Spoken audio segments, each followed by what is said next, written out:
My fiancée planned to wear a wedding dress to my brother's wedding out of spite. Here's why I ended our engagement and said goodbye for good. I am livid with my fiancée. I can't believe someone could possibly be so shallow and self-centered. We've been engaged for 6 months, but at this point, I'm fully considering calling off the wedding. Everything was going great until we went to lunch with my brother and his fiancée last week. Their names are Jacob and Shayla, and they're perfect for each other. They're both very laid back, and it doesn't take much to please them. I think that's why my brother loves Shayla so much. She makes life easy for him. My fiancée, Alice, is much more high maintenance. A little backstory, my family and friends really loved Alice when we first started dating. We met back in law school, and I thought she was absolutely brilliant. She's smart, successful, and not to mention absolutely stunning, all reasons why I have always loved her. But after a while, I started to notice that she might be falling out of favor with my family. No one ever really said anything to me because they knew I would defend her, but I began to notice the eye rolls and forced smiles when she was around. So, last week, the 4 of us all met up for lunch at Jacob and I's favorite burger spot. Alice hates it there and says it's a total dump. I was only able to convince her to go because she knew there would be lots of wedding talk, since Jacob and Shayla are getting married next month. If there's one thing Alice loves, it's weddings. Since the day I proposed, all I hear day in and day out are her plans for every last detail of her perfect day. Except Alice's idea of the perfect wedding and Shayla's idea of the perfect wedding couldn't be more different. While at lunch, Alice bombarded the 2 of them with questions about what venue they are using, which florist they hired, where they are registered, and was appalled to realize that Jacob and Shayla are keeping everything extremely low-key. They're planning on having a small ceremony in Shayla's parents' backyard, and only because both of our families insisted they have a ceremony. Otherwise, they probably would have just went down to the courthouse and called it a day. Alice was able to fake a smile and hide her disgust for a while until they started talking about dresses. Alice, who the designer is for your dress? Ross, Shayla said, laughing. Turns out Shayla really did pick out a $20 dress to wear on her big day because, honestly, she doesn't really care about fancy things. She's just happy to be marrying her best friend. But Alice was absolutely shocked. She practically yelled at Shayla, saying that she can't do that because this is supposed to be the most important day of her life. She even went so far as to say that she couldn't believe Shayla is okay with looking cheap on her wedding day. That's when Jacob had had enough. You know, some of us actually get married just because we're in love, not because we want to show off for our guests, he said. This shot Alice up, but I could tell she was still fuming on the inside. I was somehow able to get us through the rest of the lunch by cracking a few jokes and ordering another round of beers. But the tension was definitely still there. They didn't speak about the dress again, though. Honestly, after the drive home, I hadn't even thought about that conversation again until today. But it turns out Alice hasn't stopped thinking about it. This afternoon, I finished up some yard work, then went upstairs to take a shower. When I walked into our bedroom, Alice was standing in front of a full-length mirror wearing a wedding gown. When our eyes met in the reflection, I immediately covered my eyes. I apologized because we were getting married in a few months, and I knew that she wanted to keep her dress secret from me until the big day. She laughed and turned around, saying it was okay. I uncovered my eyes, surprised at her reaction because I expected her to be upset. Then what she said next confused me even more. This wasn't her wedding dress. She smirked, and she told me that this was the dress she would be wearing to Jacob and Shayla's wedding. Now, I don't know much about dresses, but I could tell that this dress seemed way too fancy to be something you usually wear as a guest. It was white, floor-length, and covered in intricately beaded detail.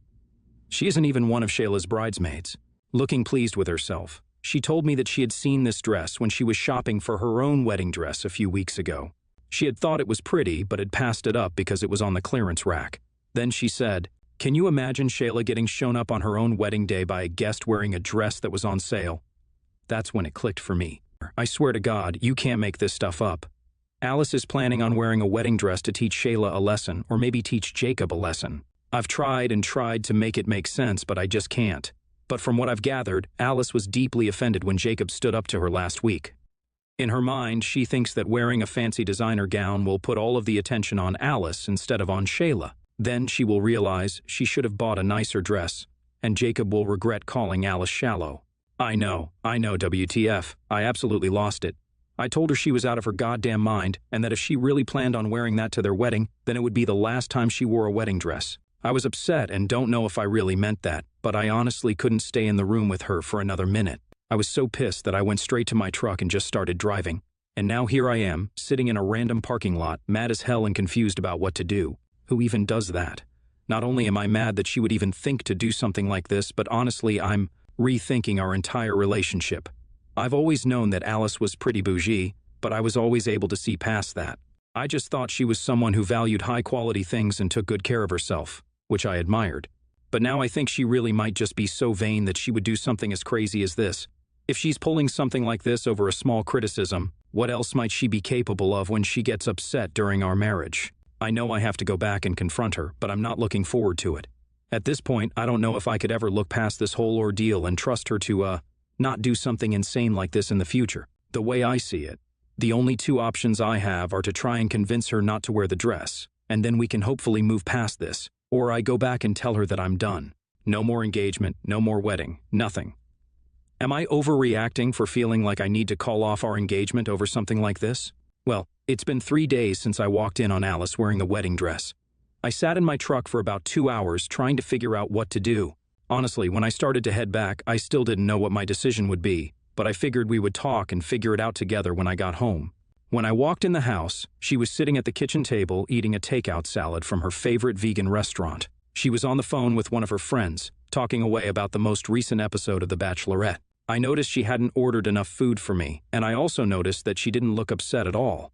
While I had been sitting in that parking lot, racking my brain and feeling the entire spectrum of emotions, she had been here, acting like this was just another night. That's when any doubt I had about ending our engagement vanished.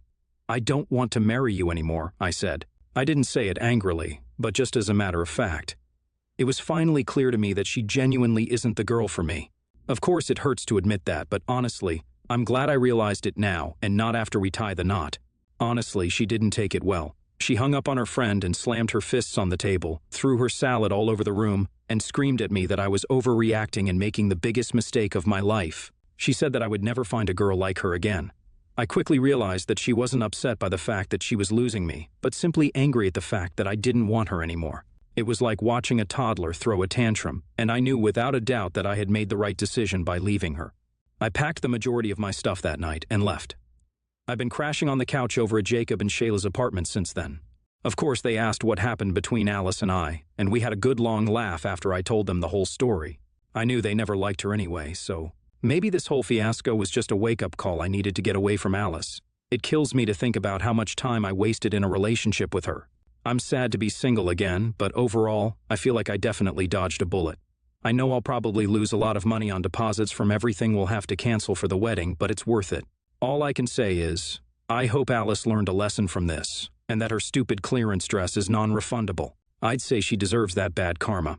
Just when I thought I was done with all the Alice drama, she pops back into my life again, or at least back into my mailbox.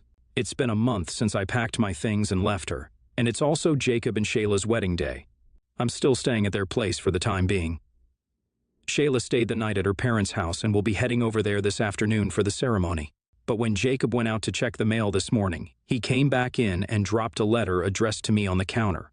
It was from Alice. I opened it to realize that it was an invoice. She actually sent me a bill for the dress, $3,000 for that stupid thing.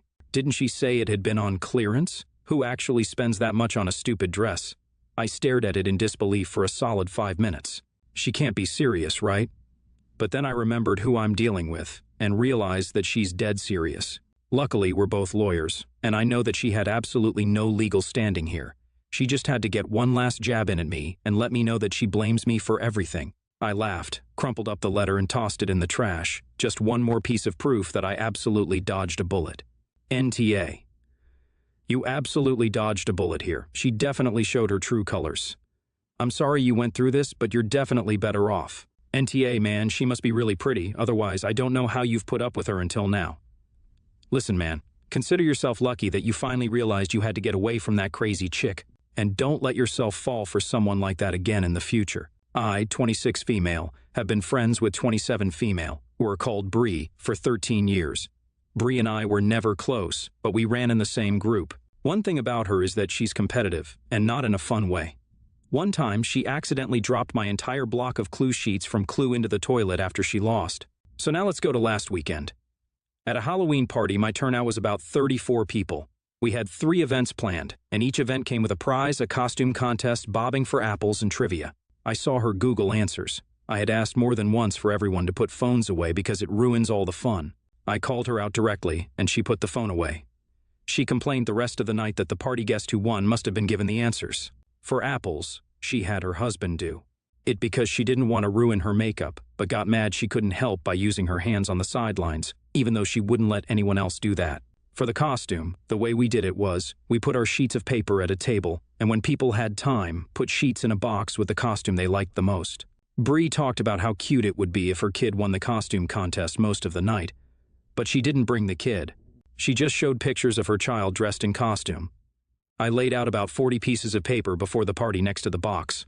Halfway through the party, a guest told me we're out of paper, and I assured them that, since they were smaller pieces, they either fell on the floor or got mistaken for trash or something. I put out more. Upon counting, there were 38 votes for Bree's child, which was more than my turnout. I decided to discard every one of them and give the prize to the person who had the second most votes. Bree wasted no time to walk up to me, pissed. She blew up on me. She called me a try-hard, unsympathetic, etc. before storming out. When I told my friends what happened, they asked me why I took it so seriously. They told me that Bree was cut off financially from her dad and was struggling with bills. They told me Bree was dealing with a lot on her plate that she's never experienced before and could use a win. I rebutted that she's an adult, and adults don't have to communicate and react like that at a party. But my friends don't think I should have used my party as a gotcha and could have just let her have one. After all, I was going out of my way to make sure she didn't win. Well, I'll admit, I did take some joy in not letting her have something because of how she acts. I was mostly doing it because I thought her way was ruining it for the rest of the guests. AITA for not letting her win? NTA. You weren't going out of your way to make sure she didn't win. You were making sure it was fair. Cheaters shouldn't be rewarded. It just enables their behavior. And how many other people there that night would have also appreciated the win? I bet most, if not all of them. I suppose the only thing is, you could have just said only people who are at the party can be in the competition rather than calling out the cheating, which could have saved face for her. Though I don't think she particularly deserved it. NTA. You weren't going out of your way to not let her win. You were going out of your way to not let her cheat. There is a huge difference, and your friends suck for not caring. There is nothing more annoying as someone who is extremely competitive than going to a party and having people obviously ignore someone who is cheating just so the cheater can win. No, you win or lose. If you're going to give a cheater a prize for not playing fairly, just call it a gift and don't tie it to any event. My wife and I, early 30, have a joint bank account that we use to pay all the standard household expenses. For hobbies and other things that do not benefit the entire household, we have separate personal accounts. My wife's family planned a reunion for the beginning of November. They're kind of flaky when it comes to canceling plans at the last minute. Because of this, when my wife was booking plane tickets, I suggested that she pay a bit extra to ensure the ticket was refundable, just in case plans changed. She said, quote, "That won't be a problem. I talked to my family and they are 100% sure they are going." Then booked a non-refundable ticket. Well, turns out that the trip got canceled anyway because 3 of the 6 people coming got sick. WIBTA, if I insisted that the cost of the plane ticket come out of my wife's personal account? The way I see it, because my wife unilaterally decided to book a non-refundable flight against my suggestion, she should also have to unilaterally deal with the financial consequences. My wife is arguing that the plane ticket should come out of our joint account because, had the trip not been canceled, the joint account would have paid for it. A few people have asked if my wife's family was actually sick, or if they were just using it as an excuse to avoid the trip. They were actually sick. One of them was admitted to the hospital for a few days. Don't worry, she's fine now. It was suggested by someone in the comments that I mentioned that we usually do buy refundable plane tickets. She said she chose not to this time because the non-refundable tickets were cheaper, had better arrival departure times, and were from an airline she liked. Thank you to everyone who gave their opinions, both YTA and NTA. After reading through everyone's comments, I still firmly believe I'm in the right on the purely factual question of who should pay for the ticket, but several people brought up good points about picking my battles, instead of making a $400 plane ticket my hill to die on. I'll likely keep the ticket under the joint account, but we'll speak to my wife again about being more responsible with our money. I'm not sure why the top comment was removed. Would highly appreciate a screenshot or summary if anyone has one. NTA. I know this is going against the tide on this post, but I'm with you. If she's spending joint money, and you make a simple request to get cancellation insurance, half of which you're paying for because it's coming out of the joint account, and she refuses, then I agree she should have to reimburse you for the tickets. You weren't giving advice to a random stranger and getting upset because they didn't take it. You were giving advice on a responsible way to handle your joint funds, and she brushed you off. and the result is costing you both money. At the very least, for future trips with her family, I would suggest you each buy your own plane tickets from your personal accounts. That way you'll get your money back, and she won't. But this time around, she should reimburse you. Everyone is saying you're punishing her, but they aren't mentioning her using your joint funds in a way that you didn't want, non-refundable tickets, and expecting you to pay half of a trip that never happened.